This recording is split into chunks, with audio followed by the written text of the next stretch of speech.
Profeta Malaquias, capítulo de número 3. Nós encerramos a série que estávamos falando sobre... Você se conhece? Eu acho que você deveria assistir as 14 mensagens. Escolhe uma por dia, uma por semana e assiste as 14. Vão abençoar demais a sua vida. Agora nós vamos falar sobre o radicalismo de Deus. Tem alguém aí? Vocês não falaram nada? O radicalismo de Deus. Malaquias capítulo 3, versículo de número 6. Diz assim: todos encontraram? Podem dizer amém? É o último livro do Antigo Testamento. Porque eu, o Senhor, não mudo. Por isso vós, ó filhos de Jacó, não sois consumidos. O texto que eu vou me apegar é o primeiro, parte A. Porque eu, o Senhor, não mudo. Diga amém. Agora diga comigo: Senhor, fala comigo. Amém. Podem sentar, em nome de Jesus. Amados, a palavra radical tem o mesmo sentido etimológico da palavra raiz. Quando você diz que alguém é radical, você está dizendo que esse alguém tem raiz, tem fundamentos, não muda de opinião, não é vulnerável, não é influenciável.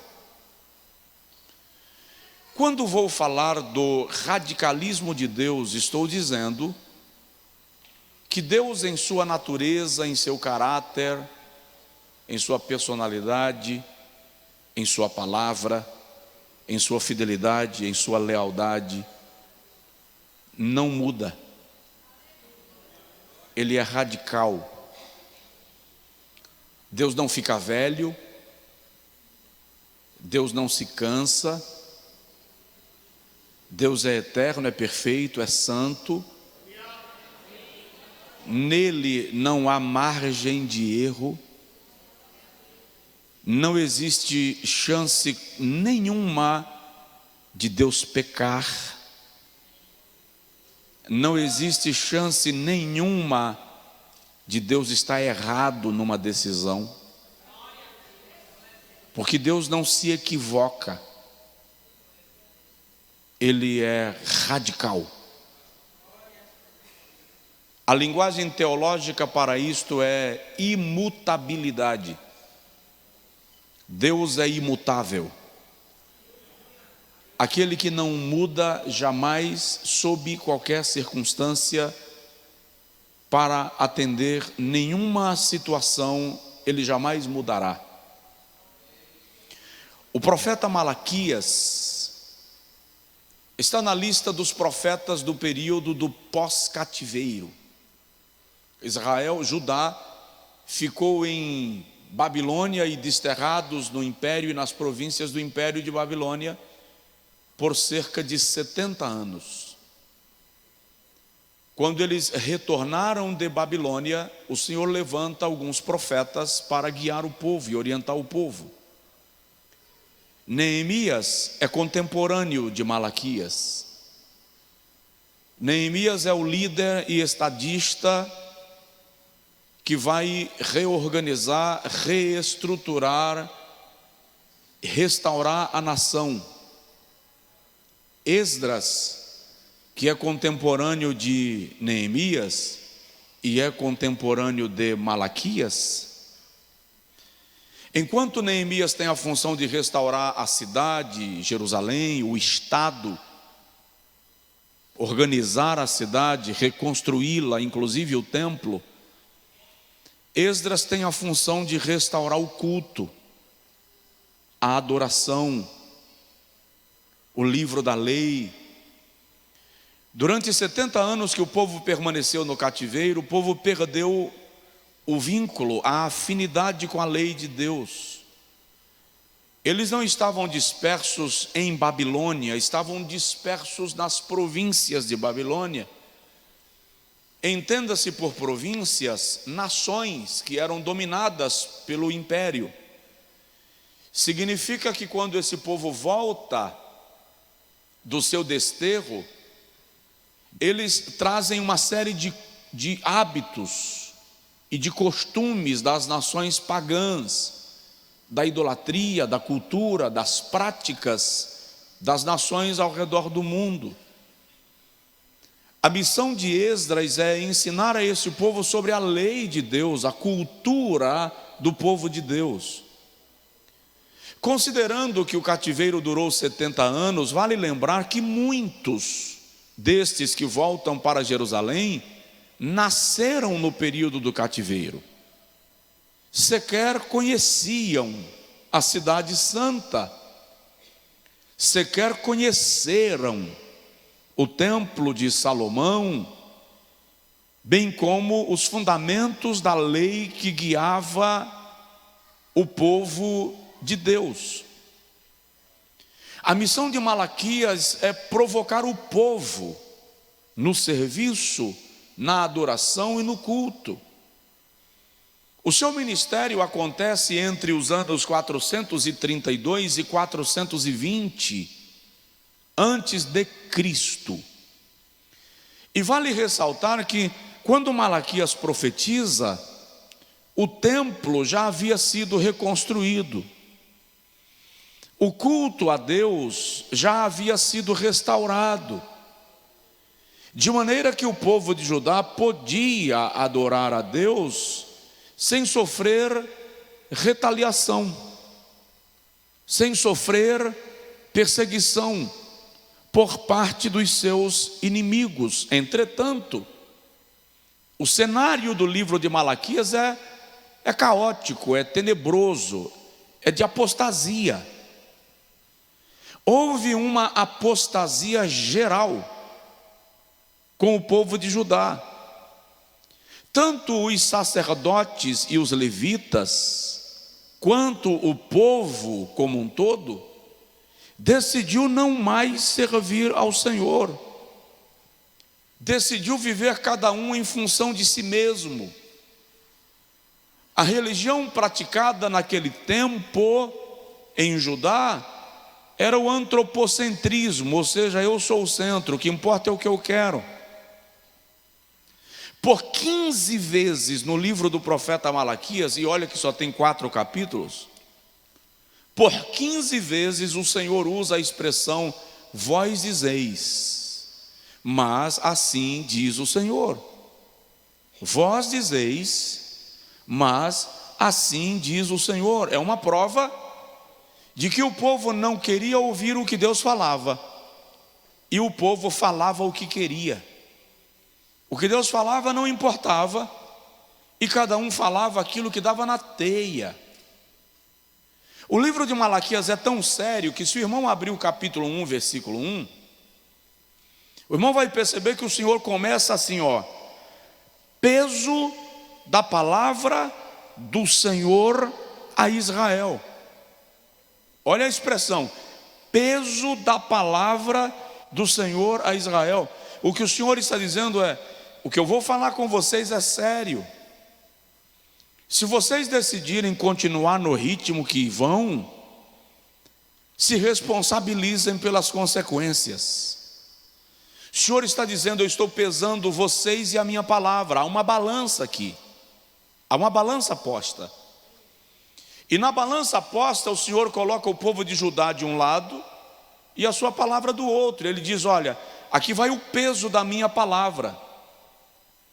Se vocês decidirem caminhar do jeito que vocês estão caminhando, vocês são responsáveis pelo que virá. É muito sério isso aqui.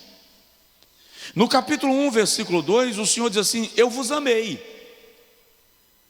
Em algumas versões está: eu vos tenho amado.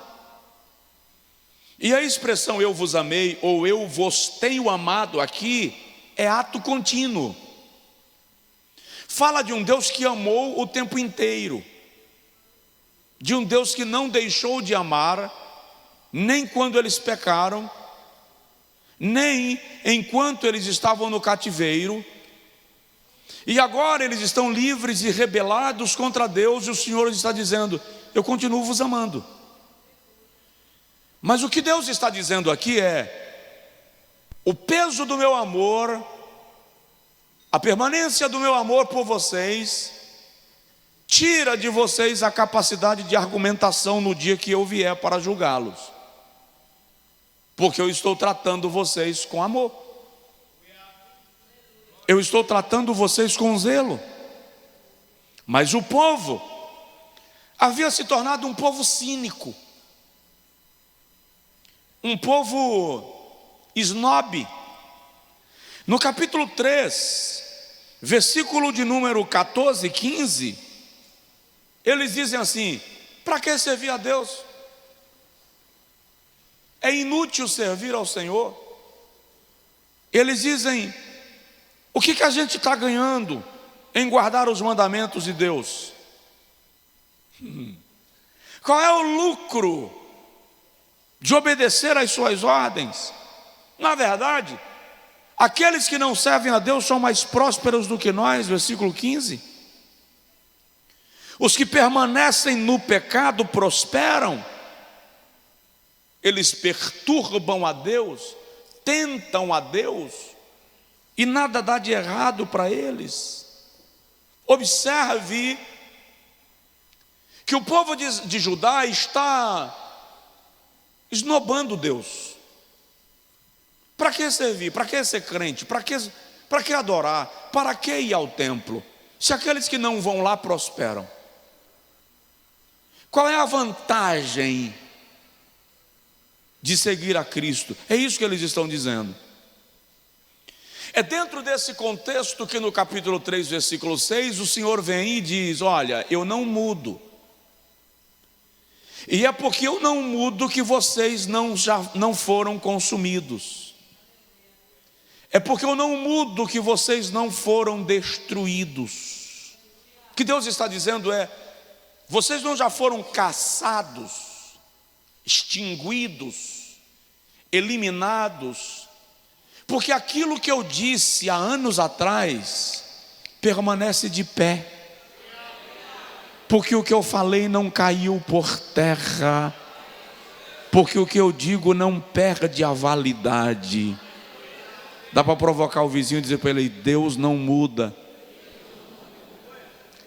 Quando nós falamos do radicalismo de Deus, quando nós falamos da imutabilidade de Deus, nós não estamos falando desse Deus que não muda, não apenas no que tange a sua manifestação e a sua revelação.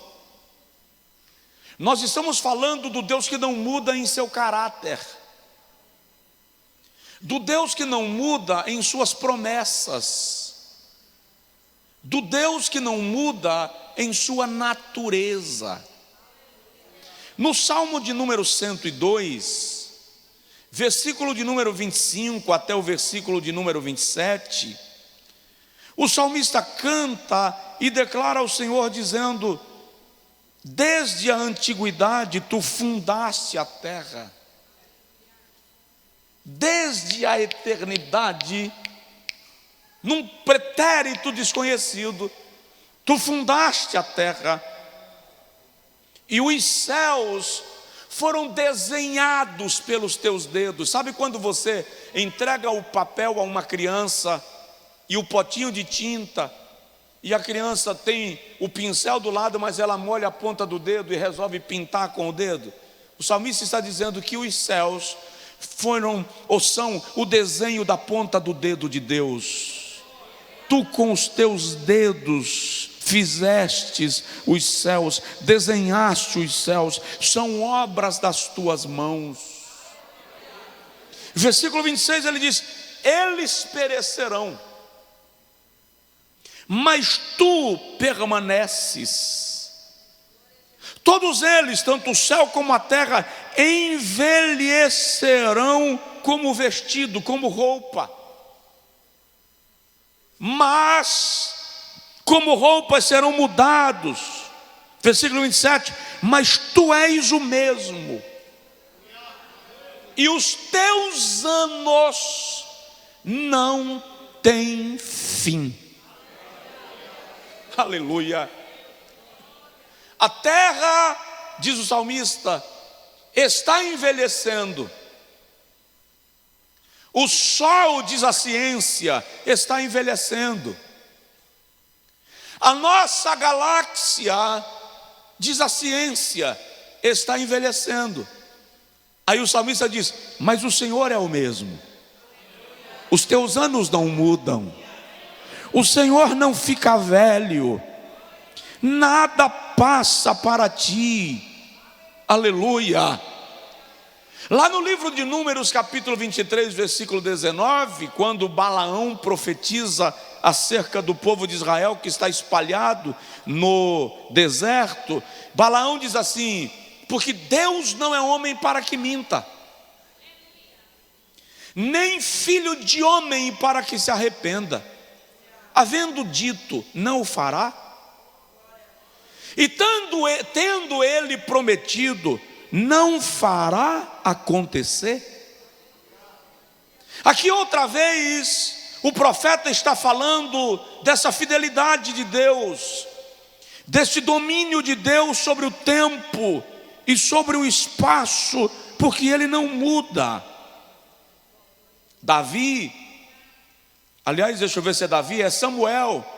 Quando Samuel está repreendendo a Saul, primeiro livro de Samuel, capítulo 15, versículo 29, ele diz assim, aquele que é a força de Israel não mente. Ei, aquele que é a força de Israel não mente. Diga comigo, Deus não mente, nem se arrepende. Aquele que é a força de Israel não mente, nem se arrepende, porque ele não é homem para que possa se arrepender. Isto é radicalismo, ou seja, aquilo que ele disse ele vai fazer.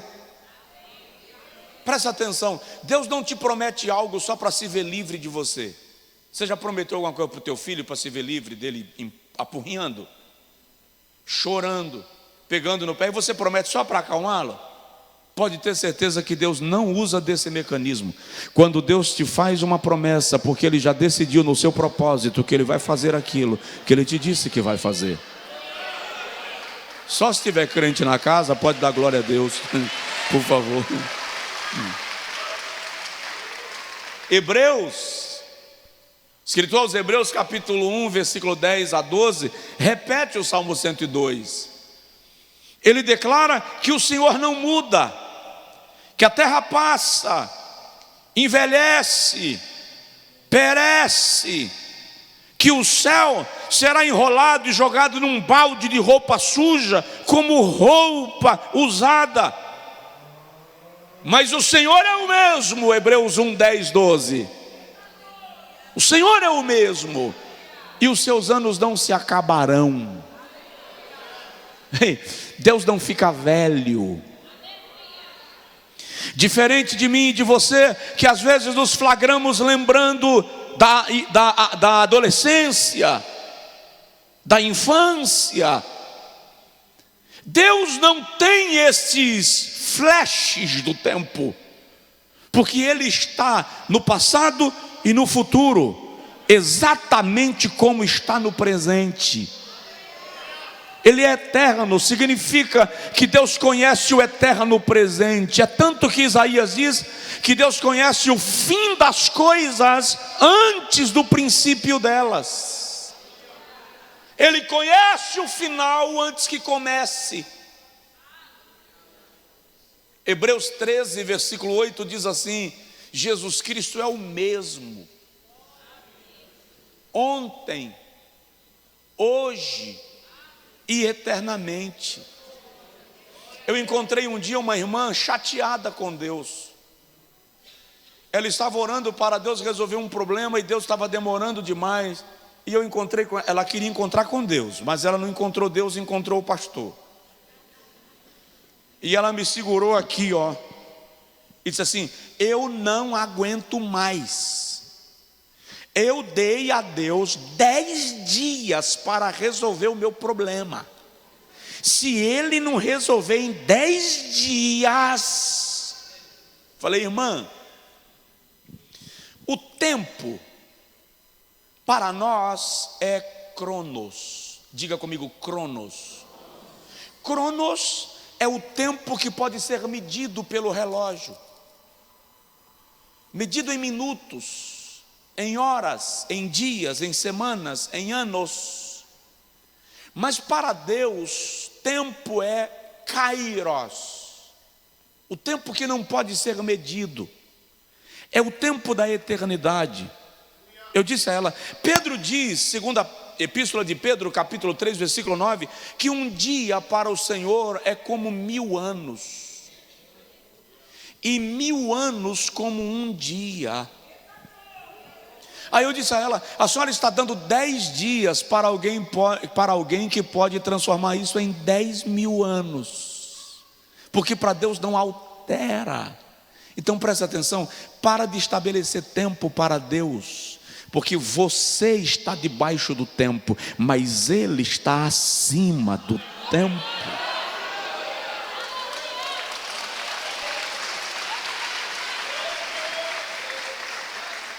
Apocalipse capítulo 1, versículo 8, ele diz assim: eu sou o alfa e o ômega. Falei disso aqui domingo. O princípio e o fim. Antes que houvesse ciência, eu já estava lá. Quando toda a ciência passar, eu ainda estarei lá, porque eu sou o primeiro, eu sou antes de tudo, e antes de todos, e eu sou o último, ou seja, depois que todos fadarem, fracassarem, desaparecerem, não mais existirem, eu ainda sou. Isso é imutabilidade, é radicalismo, é o Deus que não sofre pressão do tempo. Porém, deixa eu acrescentar para o seu coração mais algumas informações acerca disto. Deixa eu te mostrar que Deus é radical em sua natureza, em seu ser, em sua essência, em sua intimidade. Por exemplo, Deus não muda em sua natureza pessoal. Isso aqui está no campo do atributo da natureza, o atributo pessoal de Deus. Deus é um ser pessoal. O que isso significa? Deus não é uma nuvem, não é um vento, não é um sopro, é uma pessoa. Diga comigo, Deus é uma pessoa. Ele é tão pessoal que, à luz das Sagradas Escrituras, por diversas vezes Deus se apresenta pelo seu próprio nome. Ele diz a Abraão, Gênesis 15, eu sou El Shaddai, o Todo-Poderoso. Quando ele se apresenta a Moisés, no Êxodo capítulo 3, versículo 6 a seguir, ele diz assim, eu sou o que sou. Vamos traduzir? Ele está dizendo, eu sou o que serei. Ele está dizendo, eu sou hoje o que serei em qualquer tempo. Ou, eu sou o que sempre serei. Ou ainda, eu sou o Deus de cada situação. Eu estou presente no tempo e no espaço, em todo o tempo, para sempre. Isso é pessoalidade. O Senhor está dizendo a Moisés, se você tiver fome, eu sou o pão. Se você tiver sede, eu sou a água. Se você estiver doente, eu sou a cura. Se você estiver fraco, eu sou a força. Se você estiver sozinho, eu sou a companhia. Se você estiver em guerra, eu sou a vitória. Se você estiver sob perseguição, eu sou o teu protetor. Eu sou aquilo que você precisar, eu sou aquele que você precisar. Eu estou presente em cada situação que você vive. Eu não te ignoro. Só quem pode dar glória, louva a Ele. Deus não muda. Aleluia. Ele é um ser pessoal, e na sua pessoalidade Ele está presente. Ei, você não está só, nunca. Deuteronômio 31, versículo 6, ele diz: não te deixarei, nem te desampararei. Somente um ser pessoal pode fazer uma promessa desta: estarei com você por onde andares. Isaías 41, 10, ele diz: eu, o Senhor, sou contigo. Eu te tomo pela tua mão direita e te sustento com a destra do meu poder. E te digo: não pasmes, nem te espantes, porque eu, o Senhor teu Deus, te ajudo por onde quer que andares. É o Deus que não muda na sua natureza pessoal e se apresenta a nós como companheiro e companhia. Isaías 41, versículo de número 17, ele diz assim: os pobres e necessitados buscam água e não há, e a sua língua se seca e se apega à boca, mas eu, o Senhor, os ouvirei, e desde os céus não os desampararei. Presta atenção nisso. Deus não muda nessa natureza pessoal. Ele é o Deus presente. Não se relacione com Deus como se Ele fosse um ser intocável, inalcançável. O problema de muitos crentes é que, de alguma forma, a religião nos apresentou o Deus que é fantasma. O Deus que você coloca a mão e a tua mão passa dentro dele e volta e você não percebe, porque ele é apenas uma sombra. Não é esse Deus que a Bíblia nos apresenta. Os discípulos chegaram para Jesus um dia e disseram assim: Senhor, queremos aprender a orar. Ora, eles eram religiosos, eles iam na sinagoga todo sábado, não sabiam orar? Claro que sabiam. Mas eles estavam acostumados a orar como a religião mosaica lhes orientava. Mas eles viram Jesus orando, e cada vez que Jesus vai orar, ele diz assim: meu Pai. Abba, Pai. Então, quando eles dizem nos ensina a orar, eles estão dizendo: nos ensina a orar assim como tu oras. Então Jesus diz: vocês devem orar assim: Pai nosso. Um ser fantasma não pode ser chamado de pai. E o que é incrível aqui é que Jesus não ensina a orar dizendo meu Pai, como se ele fosse apenas meu. Ele ensina a orar dizendo Pai nosso. Ele não é pai apenas meu, ele é pai de todos aqueles que são os seus filhos. E isso é pessoalidade. Quando você anda, Ele está contigo. Quando você trabalha, Ele está com você. Quando você dorme, Ele está lá. Só quem é pai e mãe conhece essa cena. Teu filho está dormindo, tua filha está dormindo.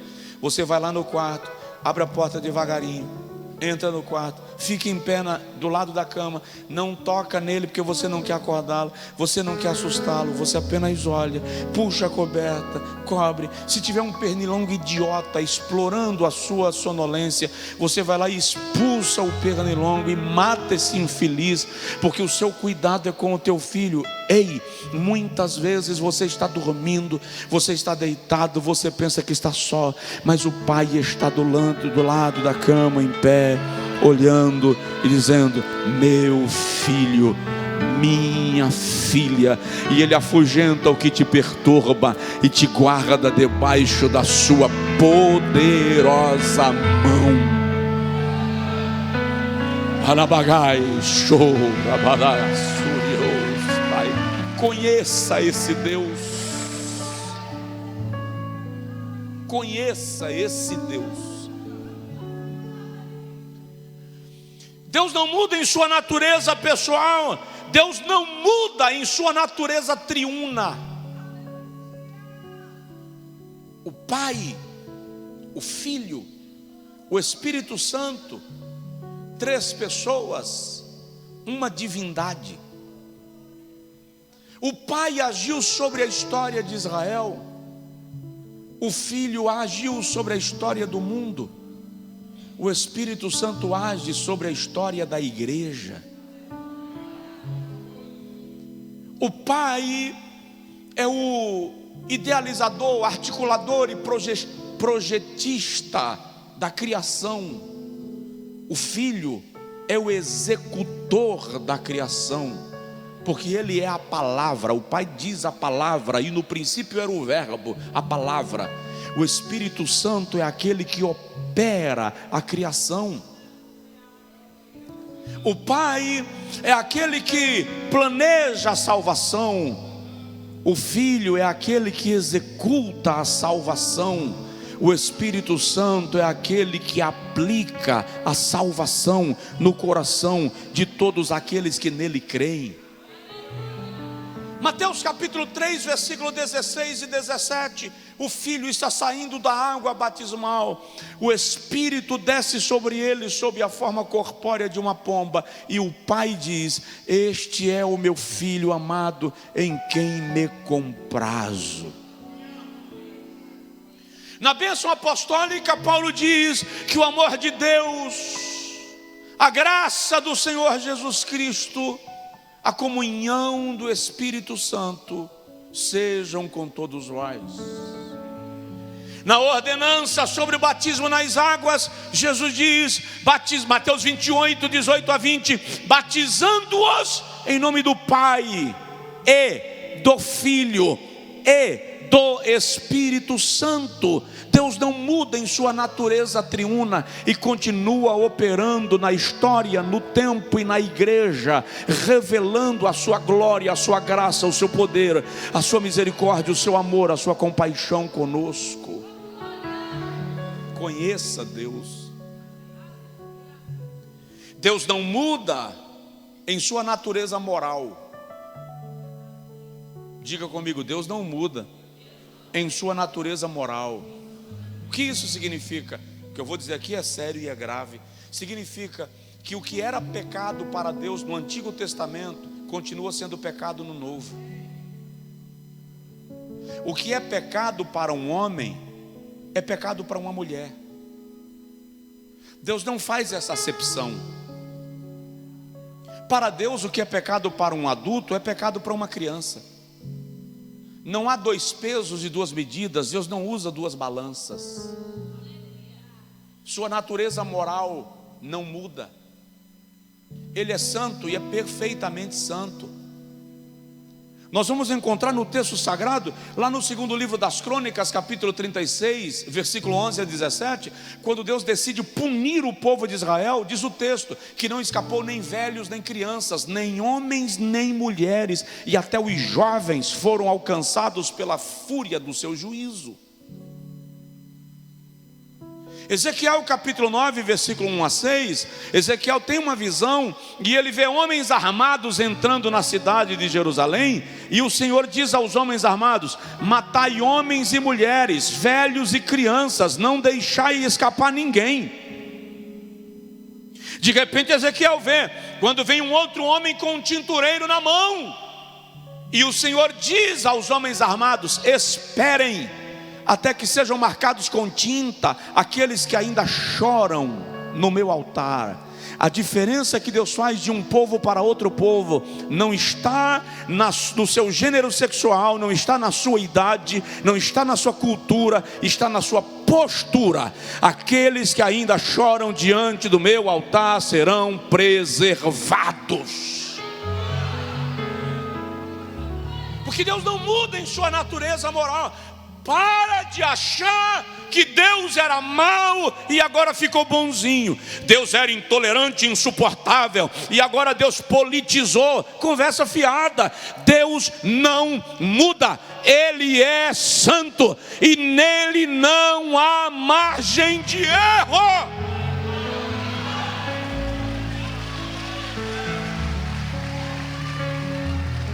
Nossa mente muda, nossa cultura muda, nossas regras mudam, mas Deus permanece.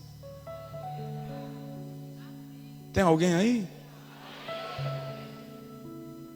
Ele é radical. De modo que, querido, o que era pecado continua sendo pecado. Matar é pecado, roubar é pecado, mentir é pecado, adulterar é pecado. Os homens fazem, porque são pecadores. Deus é misericordioso e perdoa os que se arrependem. Mas continua sendo pecado. Tem alguém aí na terra? Vamos embora. Falei que Deus é radical em sua natureza. Deixa eu te falar. Deus é radical, Deus é imutável no seu ser. Deus é imutável no seu ser. Estamos dizendo que Deus é autoexistente, que Deus é permanente. Ei, estamos falando que Deus não existe. Deus é. Existência fala daquilo que teve princípio. Deus é eterno. Ele não tem começo e nem fim. Eu tive um professor quando eu estava cursando filosofia. E na minha sala de aula havia 8, 9 pastores. Tinha uns 10 padres. Freira, devia ter umas 12, 13 freiras na sala de aula. E havia um professor que ele se declarava ateu, materialista e vivia fustigando. E ele sabia que tinha religiosos e gente de confissão cristã na sala, então ele ficava sempre afrontando. E um dia ele chegou na sala de aula e resolveu afrontar todo mundo, disse: Deus não existe, me provem que Deus existe. E eu havia dito à minha mãe que ela parasse de orar para Deus me controlar, porque ela estava orando demais, Deus estava me controlando demais, e eu disse: eu estou ficando besta. Isso aqui não é ser controlado, isso aqui é ficar idiota. E nesse dia eu acho que minha mãe não tinha orado por mim, dizendo assim: Deus controla ele. Eu não sei se ela resolveu atender meu pedido um dia. Quando ele chegou com essa conversa, eu levantei. Disse: professor, dá licença. Gente, vocês aqui acreditam em Deus? Quem não acredita, levanta a mão. Ninguém levantou a mão. Todos acreditam. Quem crê em Deus, levanta a mão. Todo mundo levantou. Eu olhei para ele e disse assim: professor, eu não tenho que te provar que Deus existe. Aqui todo mundo crê que Deus existe, só o senhor que não. Então vamos fazer um negócio? Prova que ele não existe. Porque quem tem que provar alguma coisa aqui é o senhor. Eu não tenho que provar para quem já crê. Então Deus é autoexistente, é autossuficiente, é eterno, é permanente, não tem origem, não tem fim, não tem limite, não há tempo que delimite a sua ação. Ele tem vida própria, vontade própria, faz o que quer, no tempo que quer, do jeito que quer.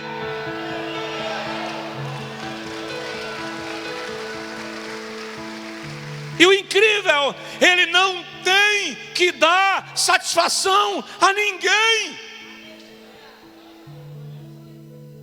Ele se explica quando quer, por uma questão de relacionamento, mas ele não é obrigado. Ele diz assim: posso eu porventura esconder a Abraão o que pretendo fazer? Mas ali não é que Abraão estava exigindo nada de Deus, é a natureza amorosa de Deus, valorizando o relacionamento com o seu amigo. Então essa ideia que criaram aí, ordena que Deus tem que fazer, determina que Deus é obrigado a cumprir. Levei Jeová no canto da parede. Levou não, filho? Deus não vai ao canto da parede para ninguém. Salmo de número 94, versículo 9 e versículo 10, o salmista diz assim: adorai 94, 9 e 10. Aquele que fez o ouvido, não ouve? Porventura, aquele que criou o ouvido, não ouve? Porventura, aquele que criou o olho do homem, não vê? Vocês acham que aquele que tem a vara de correção sobre as nações não corrigirá? Aquele que instrui o homem no conhecimento, aquele que instrui o homem no conhecimento, o que ele está dizendo aqui é: aquele que é dono de todo conhecimento, aquele que é dono de toda sabedoria, também é ele que conhece os pensamentos dos homens. Só se não for incomodar, dizer para o seu vizinho: Deus conhece até o que você pensa. Deus conhece o que você pensa. É o seu ser. João capítulo 5, versículo 26, Jesus diz assim: pois assim como o Pai tem vida em si mesmo, o Pai tem vida em si mesmo, assim também deu ao Filho ter vida em si mesmo. Fala do seu ser autossuficiente e poderoso. Paulo, escrevendo aos Tessalonicenses, na primeira carta, capítulo 1, versículo 9, diz assim: porque eles mesmos anunciam de nós qual é a entrada que tivemos entre vós, e como vos convertestes dos ídolos a Deus, para servirdes ao Deus vivo. Diga comigo: Deus vivo. Interessante que Deus vivo aqui não significa apenas aquele que se move. Fala do Deus que tem vida em si, do Deus que é vivo por sua natureza, do Deus que não vai morrer. Friedrich Nietzsche, pensador, filósofo e sociólogo alemão, quando se revoltou contra Deus, mandou gravar uma placa e colou a placa na frente de uma universidade. E na frase de Friedrich Nietzsche ele disse: Deus está morto. Assina Nietzsche. No dia que Nietzsche morreu, um pastor anglicano chegou na porta da mesma universidade e escreveu: Friedrich Nietzsche está morto. Assina Deus.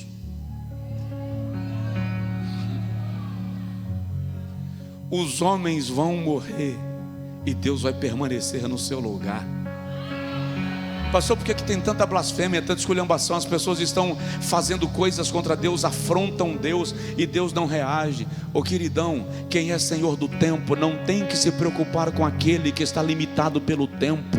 O homem, por mais rico, inteligente, bem posicionado que seja, tem tempo de validade.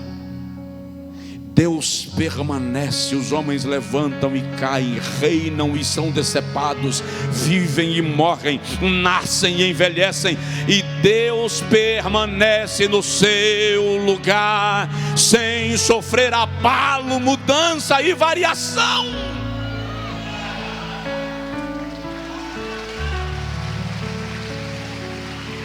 Tiago capítulo 1, versículo 17, Tiago diz: porque em Deus não há mudança, nem sombra de variação.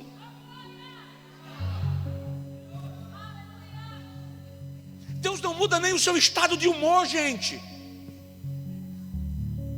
Não precisa contar piada para Deus para Ele relaxar. Deus não padece de ansiedade, não fica deprimido, não se sente solitário e abandonado. Estou de birra, não vou louvar a Deus. Deus vai ficar sem ser louvado, que é para ele aprender. Lê o Salmo 148. Salmo 148 diz que até as minhocas embaixo da terra o louvam. Salmo 148 diz que quando as baleias saem das águas e mexem com as suas, elas estão louvando a Deus. Isaías diz que quando o vento sopra na copa das árvores, e a copa das árvores fazem aquele barulho, Isaías diz que as árvores estão batendo palmas para Deus. Alguém chegou para Jesus e disse: manda esse povo se calar, eles estão fazendo barulho. Jesus diz: se eles se calarem, as pedras cantam.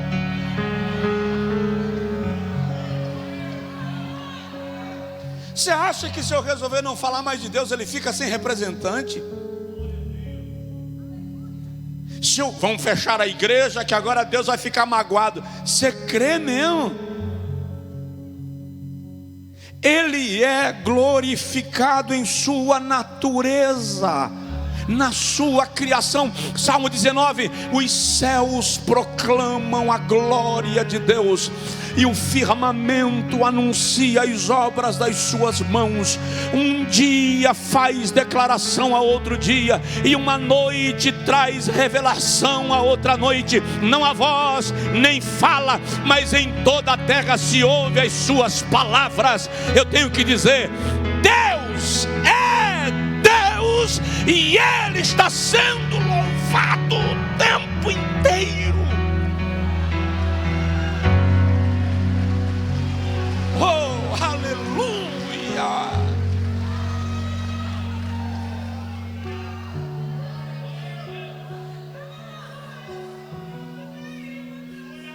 Aí Jesus diz assim, João 4:24: Deus é Espírito,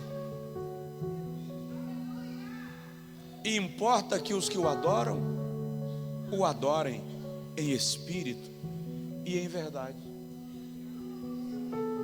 Porque Ele não muda em seu ser, em sua natureza pessoal, em sua existência. Eu vou terminar.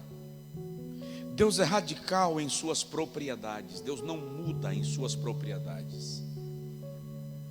O que é de Deus e ninguém toma.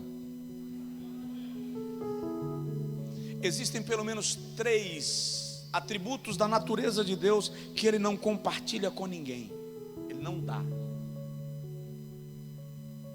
Quando Jesus ensina a oração mais conhecida da Bíblia, Jesus encerra a oração dizendo assim: porque teu.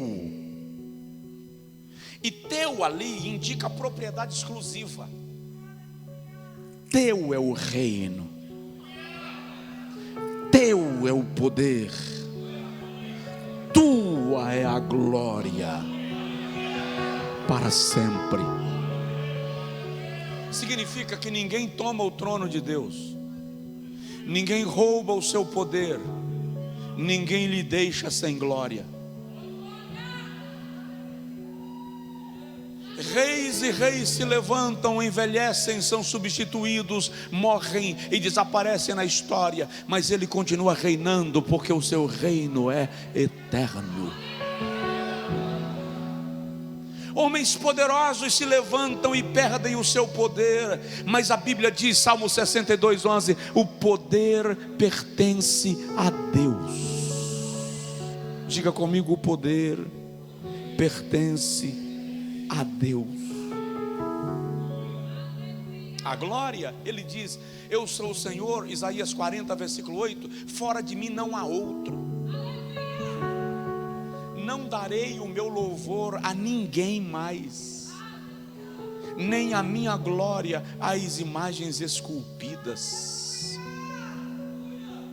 Ele é radical nisto. Cada vez, ou qualquer momento que você tenta roubar de Deus a glória, você fica despido, fica desnudado e passa vergonha.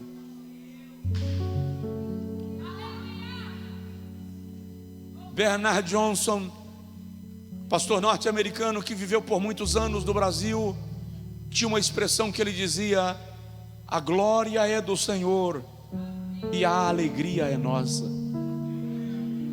Você pode se alegrar pelo que Deus está fazendo, pode vibrar pelo que Deus está fazendo, mas não queira a glória, porque a glória Ele não dá, a glória é dele.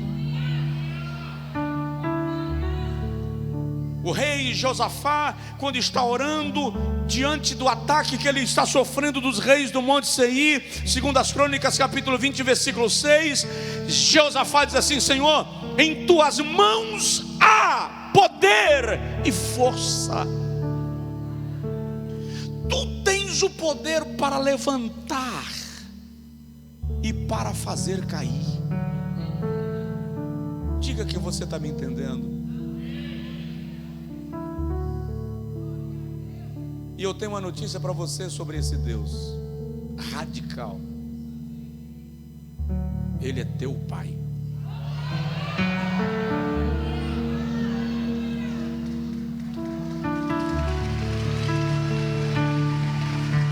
Ele é teu Pai e não abre mão de você. Já foram falar mal de você para Ele? Já foram dizer a Ele que você não merece ser abençoado?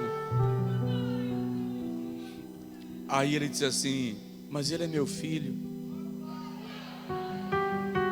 é minha filha, mas Ele nem parece contigo. Aí Jeová diz assim: mas eu fiz a minha imagem e semelhança. Assim, se eu fosse eu ia fazer um DNA para saber se é seu mesmo. Aí Deus diz assim: a minha natureza está nele, está nela.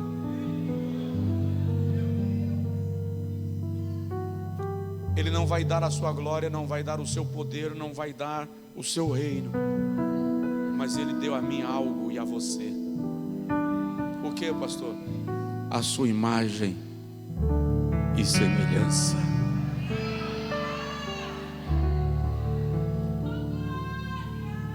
Conversa com Ele agora. Mas não converse com o Deus que a religião lhe apresentou. Esse é muito distante.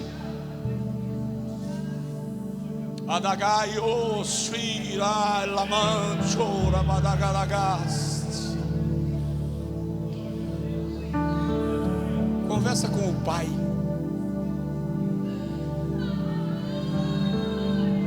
Converse com o Pai. Aleluia. Senta no colo.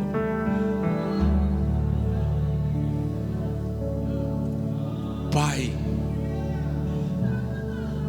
eu te peço, faz os teus filhos e as tuas filhas te reconhecerem, te sentirem. Alguém nos apresentou ou te apresentou a nós de forma tão distante, carregados de proforma, mas nós queremos nos relacionar contigo, Pai. Que o Senhor nos segure pela mão, que o Senhor nos repreenda quando precisamos ser repreendidos, mas que o Senhor nos afague quando precisamos ser consolados, porque nós somos teus filhos e tuas filhas. Pai, eu te peço agora, manifesta sobre cada vida a riqueza e a glória da tua presença, o renovo glorioso do teu Santo Espírito. Aqueles que estão em casa sejam agora submersos nesta tua presença que enche o tempo e o espaço. Que a tua glória se manifeste sobre o teu povo, Senhor, em nome de Jesus. Se a pessoa que está do seu lado, você tiver proximidade a ela e puder dar aquele aperto de mão ou aquele abraço, dizendo assim: recebe um abraço de Deus. Aquele aperto de mão, sinta-se acarinhado, cuidado, zelado, protegido, protegida, envolvido, envolvida